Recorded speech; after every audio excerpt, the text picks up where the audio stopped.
حضرت عمر فاروق رضی اللہ تعالیٰ عنہ کا نام حضور کے اعلان نبوت کے بعد حضور کے بڑے دشمنوں میں گنا جاتا تھا۔ اسلام کے بڑے دشمنوں میں حضرت عمر فاروق کا نام گنا جاتا تھا۔ حضور علیہ السلام کے اعلان نبوت کے بعد اسلام کے دشمنوں میں صف اول میں حضرت عمر فاروق کا نام گنا جاتا تھا۔ یہ تو ایک دفعہ میرے مصطفیٰ کا دریا کرم جوش میں آیا۔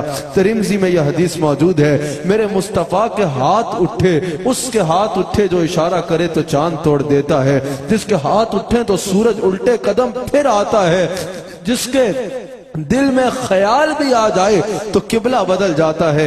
میرے آقا کے ہاتھ اٹھے اور میرے آقا نے دعا کی کہ یا اللہ، عمر بن حشام یعنی ابو جہل یا عمر بن خطاب، ان میں سے جو تجھے پسند ہو اس کے ذریعے اسلام کو عزت عطا فرما، اسلام کو عزت عطا فرما۔ یہاں حضور دعا کر رہے ہیں، یہاں حضور دعا کر رہے ہیں۔ نور الابصار میں بھی سارا قبول اسلام کا یہ واقعہ موجود ہے جو میں بیان کر رہا ہوں۔ یہاں حضور علیہ السلام دعا کر رہے ہیں اور وہاں عمر فاروق تلوار تیز کر رہے ہیں۔ اور آج ان کی تلوار کیوں تیز ہو رہی ہے؟ آج یہ کہہ رہے ہیں کہ بس آج میں مسلمانوں کے نبی پہ حملہ کروں گا، آج بس کہانی ختم، آج میں مسلمانوں کے نبی پہ جا کے حملہ کروں گا۔ تلوار تیز کر رہے ہیں، تلوار تیز کر کے گھر سے تیز قدموں سے نکلتے ہیں۔ کسی نے پوچھا عمر آج کہاں کے تیور ہیں؟ کہا آج میں تمہارے نبی پہ حملہ کرنے جا رہا ہوں۔ غلام نبی نے کہا ہمارے نبی کی طرف بعد میں جانا، پہلے ذرا اپنے گھر کی تو خبر لو، تمہاری بہن نے اسلام قبول کر لیا ہے، تمہارے بہنوئی نے رسول اللہ کا کلمہ پڑھ لیا ہے، دونوں مشرف با اسلام ہو گئے ہیں۔ غصہ مزید بڑھ گیا، تیز قدموں کے ساتھ بہن کے گھر پہنچے۔ کس سے پہلے کہ وہ پوچھتے، دروازہ کھلنے سے پہلے ہی اندر سے قرآن کی تلاوت کی آواز آ رہی ہے، قرآن کی تلاوت کی آواز آ رہی ہے۔ دروازہ کھلا تو انہوں نے دیکھا کہ بہن قرآن کی تلاوت کر رہی ہے، بہنوئی بھی قرآن کی تلاوت کر رہا ہے۔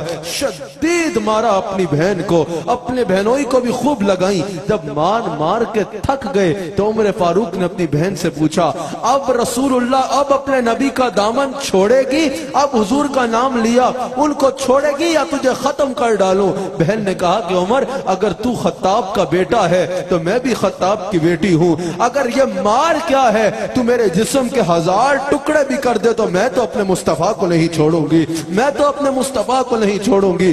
بہنوئی سے پوچھا تو بہنوئی نے بھی یہ کہا اگر مصطفیٰ کے نام پہ جان بھی چلی جائے تو سودا خسارے کا نہیں ہے، سودا خسارے کا نہیں ہے۔ عمر فاروق حیران ہوئے، کہا میری بہن آخر یہ ہے کون؟ بہنوئی سے پوچھا کہ آخر ایسا ہے بھی کیا کہ تم جان ان کے قدموں پہ نچھاور کرنا گوارا ہے لیکن ان کو چھوڑنا گوارا نہیں ہے؟ آخر یہ کون ہے جس کو دل دیا ہے؟ یہ کیسا دل ربا ہے کہ اس پہ جان دینا گوارا ہے لیکن اس کا نام چھوڑنا گوارا نہیں ہے؟ کہا ذرا مجھے بھی سناؤ جو تم قرآن پڑھ رہے تھے۔ بہن نے کہا نہیں، تم اس وقت مشرک ہو، مشرک ناپاک ہوتا ہے، جاؤ ذرا پاک ہو کے آؤ، جاؤ ذرا پاک لباس پہن کے آؤ تاکہ میں تمہیں یہ قرآن سناؤں۔ حضرت عمر گئے، غسل کر کے صاف کپڑے پہن کے اپنی بہن کے پاس آئے۔ جب بہن نے سورہ طٰہٰ کی کچھ آیات تلاوت کی، حضرت عمر فاروق کی آنکھوں سے آنسو جاری ہو گئے۔ کہا مجھے اور سناؤ۔ جب حضرت عمر پہ کیفیت ہو گئی تو وہ صحابی جو قرآن پڑھا رہے تھے حضرت عمر کو دیکھ کے ذرا کچھ ہٹ گئے تھے، وہ فوراً سامنے آئے اور انہوں نے کہا عمر تجھے مبارک ہو، میں نے آج ہی صبح رسول اللہ کو یہ دعا کرتے سنا ہے کہ عمر بن حشام یا تجھ میں سے جو اللہ کو پسند ہے اللہ اس کو ایمان عطا فرمائے۔ مجھے لگتا ہے کہ حضور کی دعا تیرے سینے میں پہنچ گئی ہے، حضور کی دعا تجھ تک پہنچ گئی ہے، حضور کی دعا تجھ پر رنگ لے آئی ہے۔ عمر نے کہا چلو مجھے رسول اللہ کے پاس لے کے چلو۔ اس وقت حضور دار الارقم میں موجود تھے۔ جب حضرت عمر اپنی بہن کے ساتھ، بہنوئی کے ساتھ حضور کے دروازے پہ پہنچے، دار الارقم کے دروازے پہ اللہ کا شیر کھڑا تھا، اسد اللہ و اسد الرسول، حضرت سید الشہداء ام رسول اللہ حضرت امیر حمزہ رضی اللہ تعالیٰ عنہ دروازے پہ کڑے ہیں۔ کہا ٹھہرو۔ اندر گئے، حضور سے پوچھا یا رسول اللہ باہر عمر آیا ہے، سینے میں تلوار بھی لٹکائی ہوئی ہے، بتائیے کیا حکم ہے؟ حضور نے فرمایا آنے دو۔ گویا کہ وہ عمر نہیں، وہ تو میری دعا آ رہی ہے، وہ تو میری دعا آ رہی ہے۔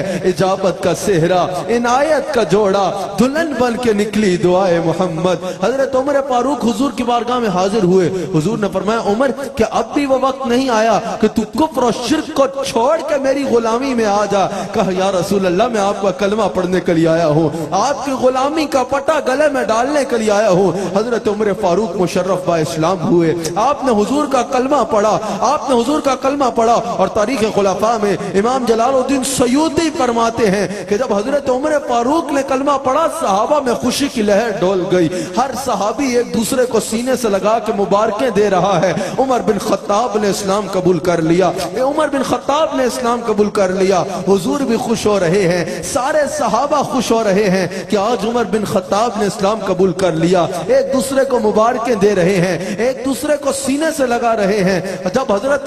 جب صحابہ خوش ہو رہے ہیں، تاریخ خلفاء میں امام جلال الدین سیوطی نقل کرتے ہیں اتنے میں جبریل امین نازل ہوتے ہیں، حضور کی بارگاہ میں عرض کرتے ہیں یا رسول اللہ جس طرح آپ کے غلام زمین پہ خوش ہو رہے ہیں، آسمان پہ سارے ملائکہ خوشیاں منا رہے ہیں کہ عمر بن خطاب نے اسلام قبول کیا ہے، اور یا رسول اللہ آسمان کے سارے فرشتوں کی جانب سے میں آپ کی بارگاہ میں عمر بن خطاب کے مشرف با اسلام ہونے پر مبارکباد لے کے آیا ہوں، مبارکباد لے کے آیا ہوں۔ اور طبرانی میں بھی موجود ہے، اور امام جلال الدین سیوطی بھی نقل کرتے ہیں، حضرت عبداللہ بن عباس کہتے ہیں جب عمر نے اسلام قبول کیا تو مسلمانوں نے، صحابہ نے اتنی اونچی آواز میں اللہ اکبر کا نعرہ لگایا کہ پورا مکہ گونج گیا، اور مشرکین نے کہا یہ آج مسلمانوں کو کیا ہو گیا ہے، یہ آج شور کیوں کر رہے ہیں، یہ خوشی کیوں منا رہے ہیں۔ جب ان کو یہ پتا چلا کہ عمر بن خطاب نے اسلام قبول کیا ہے تو یہ الفاظ موجود ہیں